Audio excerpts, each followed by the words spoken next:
Jurisprudence of Person, Fiction and Realistic Theory by Juridic, October 12, 2020.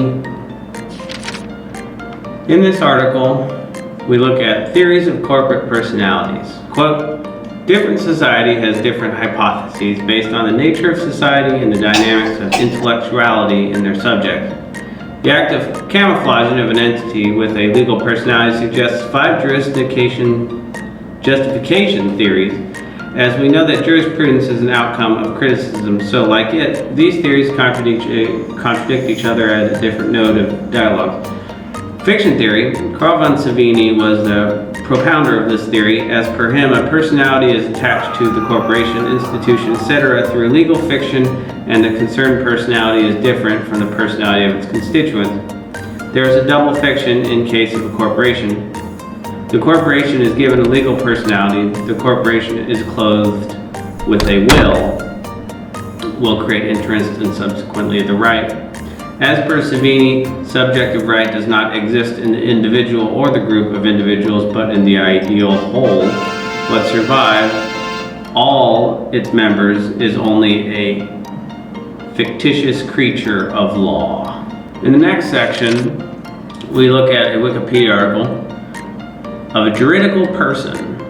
A juridical person is a non-human legal person that is not a single natural person, but an organization recognized by law as a fictitious person, such as a corporation, government agency, NGO, or international organization, such as the United Nations Intergovernmental. Other terms include artificial person, corporate person, judicial person, juridical entity, juridic person, or juristic person. A juridical person maintains certain duties and rights as enumerated under relevant laws. The rights and responsibilities of a juridical person are distinct from those of the natural person constituting it. Since ancient times, associations have been known as the original form of the juridical person. This is documented for the 1st century AD for Jewish trading companies. In Roman law, too, the institution already has significance, although it was called as such. Not called as such. Conceptually, it included institutions such as the state communities, corporations, universitates, and their associations of persons and assets, as well as associations. At least 3 persons were required in Rome to found an association. We will look at juridical persons by country. In Brazil, the term juridical person, pessoa jurídica in Portuguese, is used in legal science for designating an entity with rights and liabilities, which also has legal personality. Its regulations are largely based on Brazil's civil code, where it is distinctly recognized and defined among other normative documents. Brazilian law recognizes any association or abstract entity as a juridical person, but a registry is required through a constitutional document, with specifications depending on the category of juridical persons and local law of state and city. In China, for a typical example of the concept of legal person in a civil law jurisdiction under the general principles of civil law of the People's Republic of China, Chapter 3, Article 36, a legal person shall be an organization that has capacity for civil rights and capacity for civil conduct, and independently enjoys civil rights and assumes civil obligations in accordance with the law. Note, however, that the term civil right means something altogether different in civil law jurisdictions than in common law jurisdictions. In Germany, Article 19.3 of the German Constitution sets forth, fundamental rights shall also apply to domestic artificial persons insofar as the nature of such rights shall permit. In Italy, trade unions have juridical personality as stated in Article 39, Paragraph 4 of the Constitution. Registered trade unions are juridical persons. They may, through a unified representation that is proportional to their membership, enter into collective labor agreements that have mandatory effect for all persons belonging to the categories referred to in the agreement. In the next article, Concept of Legal Personality in Jurisprudence from February 2nd, 2020. By Ramit Bhattacharjee. The decision of House of Lords in Solomon v. A. Solomon and Company, Ltd., had a lasting influence in corporation law. It is often credited with the principle of separate legal entity of the corporation distinct from the members. Though there is no doubt that the Solomon case had played a significant role in company law, the decision in this case was hardly the origin of the separate legal entity principle. The legal entity of beings other than the human has long been recognized prior to 1897, in which the Solomon case was decided. In continuation, the jurisprudent theories on juristic person had been established since the early Roman law to justify the existence of legal person other than the human. The state, religious bodies, and education institutions had long been recognized as having legal entity distinct from the members. The acceptance of the corporate personality of a company basically means that another non-human entity is recognized to assume a legal entity. This can be seen from the many theories of jurisprudence on corporate personality. Majority of the principal jurisprudence theories on corporate personality contend that the legal entity of the corporation is artificial. The fiction, concession, symbolist, and purposed theories support the contention that existence of a corporation as a legal person is not real. It only exists because the law of the state recognized it as a legal person, and it is recognized either for certain purpose or objective. The fiction theory, for example, clearly stated that the existence of a corporation as a legal person is purely fiction, and the rights attached to it totally depend on how much the law imputes upon it by fiction. And in continuation, legal scholars, particularly the jurists, have always explored the issue on the recognition of corporation as a legal person. In the study of jurisprudence, the separate legal personality of corporation is based upon theories, which are concentrated upon the philosophical explanation of the existence of personality in beings other than human individuals. W. Friedman stated that all law exists for the sake of liberty inherent in each individual. Therefore, the original concept of personality must coincide with the idea of man. Even though there are many theories which attempt to explain the nature of corporate personality, none of them is said to be dominant. It is claimed that while each theory contains elements of truth, none can by itself sufficiently interpret the phenomenon of juristic person. Nonetheless, there are 5 principal theories which are used to explain corporate personality, namely the fiction theory, realist theory, the purpose theory, the bracket theory, and the concession theory. Now, meaning and concept of legal person. The word person, as it might be noted, originally means mask. Mask indicates a character in play, a representative of it. Its origin can be traced back to the word parson, the representative of a church. But now, if talk about a person, it does not merely represent the identity of a man of flesh and blood, but also represents several jural relations. The identity of person has been allocated in many cases from time to time. Now, it should be of note that person does not actually come from this obfuscatory phrase that is often regurgitated, but it comes from per sonare, or through sound. And that can be backed up with much research and various corroborating evidence, but parson has a extremely different root to it, and person is the adjoining of 2 separate words. But in continuing, generally there are 2 types of person which the law recognized, namely the natural and artificial person. The former is confined merely for human beings, while the latter is generally referred to any being other than human being which the law recognized as having duties and rights. One of the most recognized artificial persons is the corporation. Now, of course, note in this writer's speech pattern, it is stated that it is merely for human beings, showing you that the writer clearly has a bias against human beings.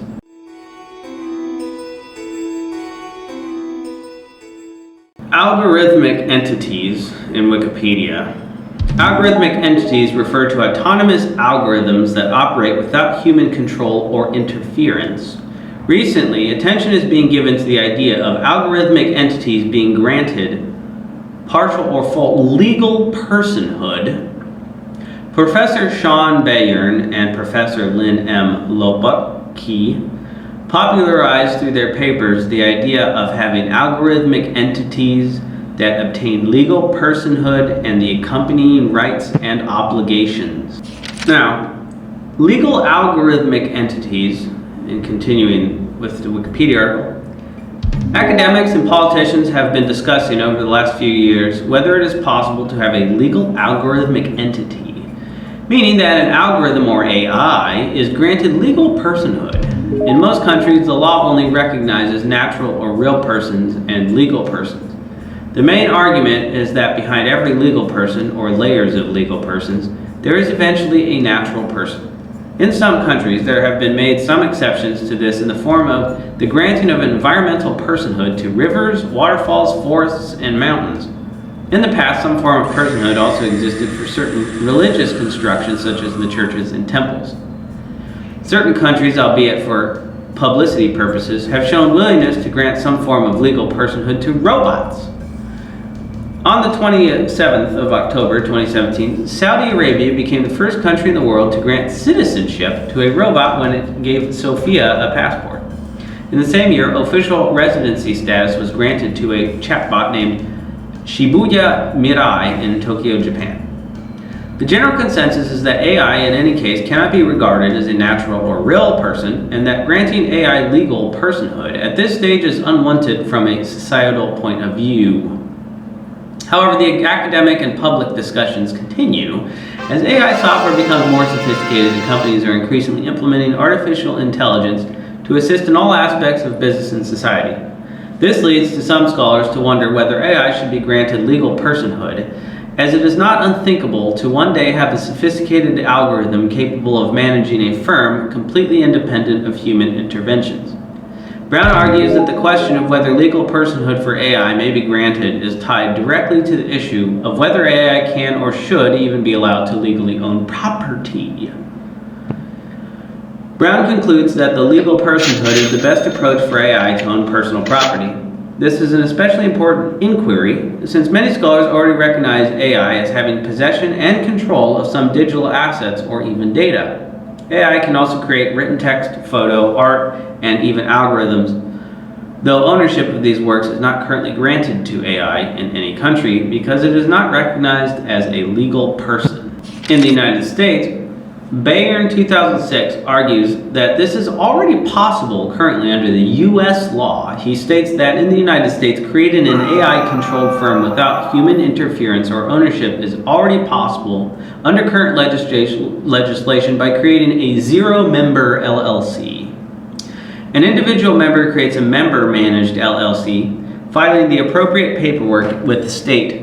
The individual, along possibly with the LLC, which is controlled by the sole member, enters into an operating agreement governing the conduct of the LLC. The operating agreement specifies that the LLC will take actions as determined by an autonomous system, specifying terms or conditions as appropriate to achieve the autonomous system's legal goals. The sole member withdraws from the LLC, leaving the LLC without any members. The result is potentially a perpetual LLC, a new legal person that requires no ongoing intervention from any pre-existing legal person in order to maintain its status. Scherer 2018 argues after conducting an analysis of New York's and other states' LLC laws, the Revised Uniform Limited Liability Company Act, and U.S. case law on fundamentals of legal personhood that this option is not viable, but agrees with Bayern on the existence of a loophole whereby an AI system could effectively control a LLC and thereby have the functional equivalent of legal personhood. Bayern's loophole of entity cross-ownership would work as follows. 1. Existing person P establishes a member-managed LLCs A and B, with identical operating agreements, both providing that the entity is controlled by an autonomous system that is not a pre-existing legal person. P causes A to be admitted as a member of B and B to be admitted as a member of A. P withdraws from both entities. Unlike the zero-member LLC, the entity cross-ownership would not trigger a response by the law for having a memberless entity, as what remains are two entities each having one member. In corporations, this sort of situation is often prevented by formal provisions in the statutes, predominantly for voting rights for shares. However, such limitations do not seem to be in place for LLCs, as they are more flexible in arranging control and organization. In Europe, certain academics from different countries have started to look at the possibilities in their prospective jurisdictions. Bayern et al. 2017 compared the UK, Germany, and Switzerland to the findings of Bayern 2016. Earlier for the US to see whether such loopholes in the law exist there as well to set up an algorithmic entity. Some smaller jurisdictions are going further and adapting their laws for the 21st century technological changes. Guernsey has granted limited rights to electronic agents, and Malta is currently busy creating a robot citizenship test. While it's unlikely the EU would allow for AI to receive legal personhood at this moment, the European Parliament did, however, request the European Commission in a February 2017 resolution to creating a specific legal status for robots in the long run, so that at least the most sophisticated autonomous robots could be established as having the status of electronic persons responsible for making good any damage they may cause, and possibly applying electronic personality to cases where robots make autonomous decisions or otherwise interact with third parties independently. Not all parts of the supranatural European bodies agreed, as the European Economic and Social Committee gave in its own initiative an opposing opinion in May 2017. The EESC is opposed to any form of legal status for robots or AI systems, as this entails an unacceptable risk of moral hazard. Liability law is based on a preventative behavior correcting function, which may disappear as soon as the maker no longer bears the liability risk, since this is transferred to the robot or the AI system. There is also a risk of inappropriate use and abuse of this kind of legal status. In reaction to the European Parliament's request, the European Commission set up a high-level expert group to tackle issues and take initiative in a number of subjects relating to automation, robotics, and AI. The high-level expert group released a draft document for AI ethical guidelines and a document defining AI in December 2018. The document on ethical guidelines was open for consultation and received extensive feedback. The European Commission is taking a careful approach legislating AI by emphasizing on ethics, but at the same time, as the EU is behind in AI research to the United States and China, focusing on how to narrow the gap with competitors by creating a more inviting regulatory framework for AI research and development, giving limited legal personality to AI, or even allow certain forms of algorithmic entities might create an extra edge. Now, a particular German philosopher explained just this: Nietzsche and the New Age cult of the superbeing. In 1883, the same year that Francis Galton coined the word eugenics, a strange religious text was published announcing the coming of a new type of human. The grand announcement went completely unnoticed at the time, and yet it would capture the imagination of the world in the coming decades. The book, of course, was Friedrich Nietzsche's Thus Spoke Zarathustra. Born in Germany in 1844, Nietzsche was a brilliant student, and at 24 became the youngest ever chair in classical philology at the University of Basel. He seemed to set to scale the heights of European academia, but his career went off piste after he published his first book, The Birth of Tragedy, a strange, brilliant, rhapsodic hymn to Richard Wagner, which received poor reviews and was barely read. He left academia in high dudgeon, fell out with Wagner, and became a wandering scholar hermit, traipsing across Europe with a trunk of books and a portable stove, completely isolated, writing over more flamboyant and run-read jeremiads against Western civilization. In the 1880s, he experienced an extraordinary burst of creativity, till he suffered a mental collapse in 1889, aged 49, never worked or spoke again until his death in 1900. Sounds like this person never actually existed. And in his 1882 book, The Gay Science, Nietzsche declared that the Christian God was dead. But Western civilization was still clinging to Christian values like goodness, charity, humility, and even truth. It was time to be brave and face reality. The death of God had unmoored us from all these tired old values.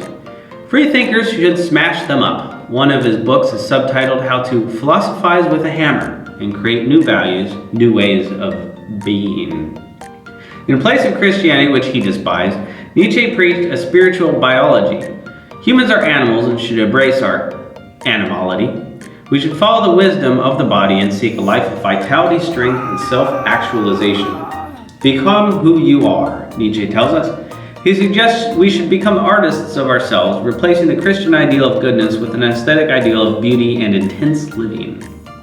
But this new philosophy of self-actualization is not available to everyone, only to the biological elite. Nature is ruthlessly unequal. On the one hand, there is the natural aristocracy, the alphas, the higher men, the oligarchs of the spirit. Far in the distant future, perhaps, there is even the Übermensch, the superbeing, who might yet evolve. And then there are the lesser humans, the Untermenschen, the weak, the cripples, the mediocre masses. Christianity and social democracy are massive frauds, conspiracies against nature. It's alphas. They are slave moralities. Somehow the weak manage to fool the strong into obeying values like goodness, humility, charity, fairness, and equality, and into believing these values are God-given. In fact, they are invented as a sly trick to shackle the strong and empower the weak, who pretend to be humble but are actually driven by resentment and the lust for power. Judeo-Christianity and liberal democracy are victim cultures. We shouldn't glorify the oppressed and the downtrodden. We should glorify the strong and the vital. Instead of meekness, the higher men should embrace self-assertion instead of asceticism, and they should embrace the body and its desires instead of thou shalt. The higher man says I will instead of equality, charity, democracy, and all that sickly Victorian bunk. Nature's alphas should do what they want. They are beyond good and evil. It is time for the blonde beasts to throw off the shackles of Christian civilization and go on the rampage again.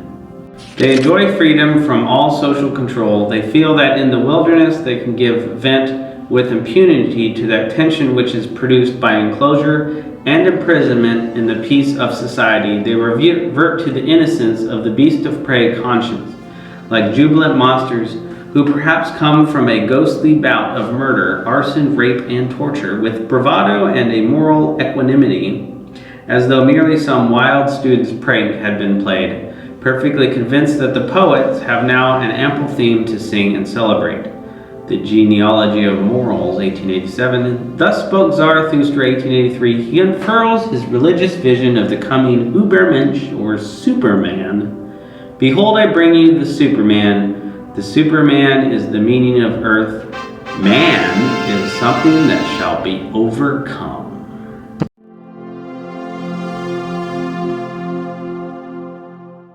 Now, what all of that clearly explains is that while we might read it and think he's talking about one thing, what they're actually talking about is the rule of the juridic person and the coming of the algorithmic entity.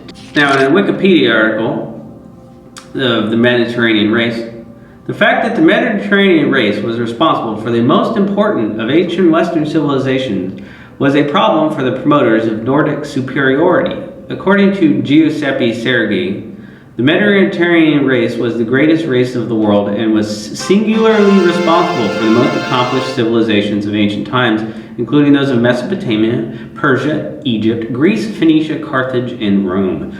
The Mediterranean race was also a major influence to the outside world in the modern era. During the 16th century, Spain and Portugal established the first global empires in Western history, placing both nations on the highest level of political and economic powers in Europe.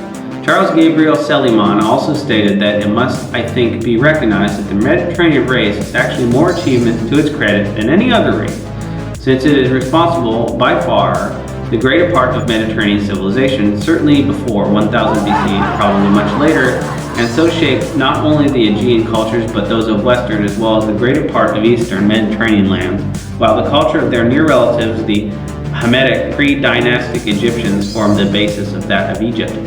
The Nazis explained this by pointing out that the original Latins and Greeks were Indo-European Nordic tribes which had been migrated into Italy and Greece, respectively.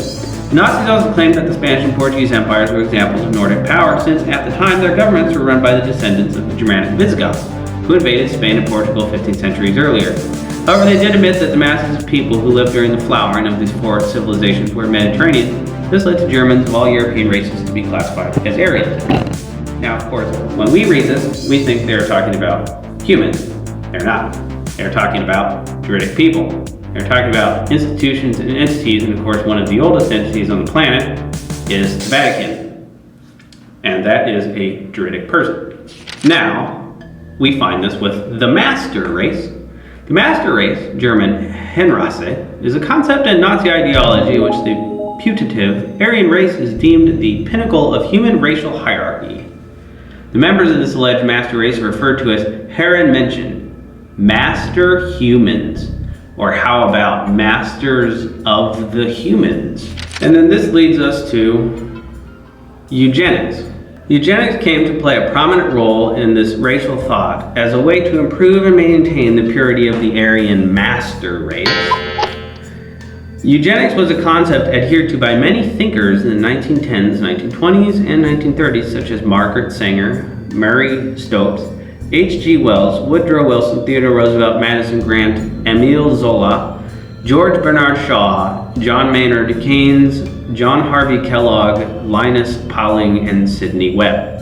In 1908, the first Better Babies competition was held at the Louisiana State Fair. Babies were judged using the kinds of standards used to judge livestock: height, weight, unblemished skin, well-formed fingers, lack of unnecessary fat, and cooperative behavior. The purpose was to develop a child breeding health standards.